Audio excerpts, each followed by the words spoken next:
Le projet d'éoliennes et d'hydrogène vert de TES Canada continue à faire jaser dans les MRC de Mekinac et des Chenaux en Mauricie, tellement que certains partis provinciaux viennent à prendre position par rapport à ce projet. Bien, nous, on va continuer à porter la voix des citoyens, des MRC, des Chenaux et de Mekinac. Pascal Paradis, le porte-parole en énergie péquiste, est de passage à Saint-Adelphe pour aller rencontrer les élus municipaux, mais aussi les personnes qui sont en faveur ou en défaveur du projet.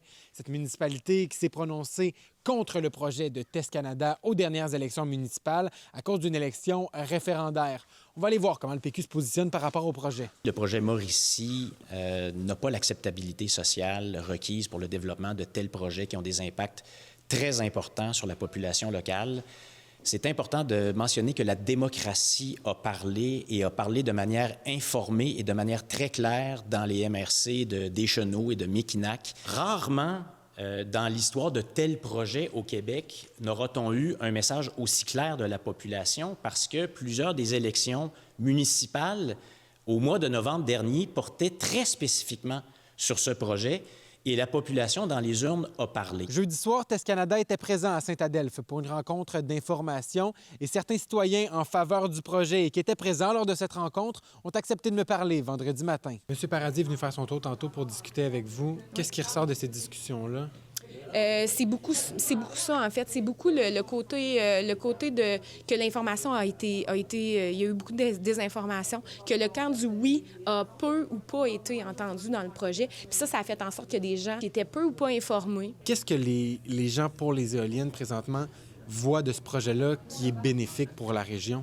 En fait, tout est bénéfique quand on prend le temps de s'informer et de poser des questions. Et quand on se fait répondre par du monde qui sont des ingénieurs et du monde qui sont rattachés à un ordre professionnel, on sait qu'on peut se rattacher à ces informations-là. C'est sûr qu'on ne peut pas passer à côté des retombées économiques, là. Toutes les entreprises qui vont pouvoir travailler sur le projet. Tu sais, quand on est rendu à dire « mon opinion va empêcher quelque chose », c'est là où on se dit à un moment donné... Tu sais, moi, si tu me dis que tu es contre le projet, je ne vais pas te rayer de ma liste d'amis pour autant. Mais le contraire n'est pas vrai. Tout ça alors que plus tôt cette semaine, le maire de Shawinigan, où va se trouver l'usine d'hydrogène vert alimentée par les éoliennes, s'est prononcé en faveur du projet. Shawinigan, les municipalités, il y a de la dévitalisation. Les gens quittent, nos jeunes quittent la région.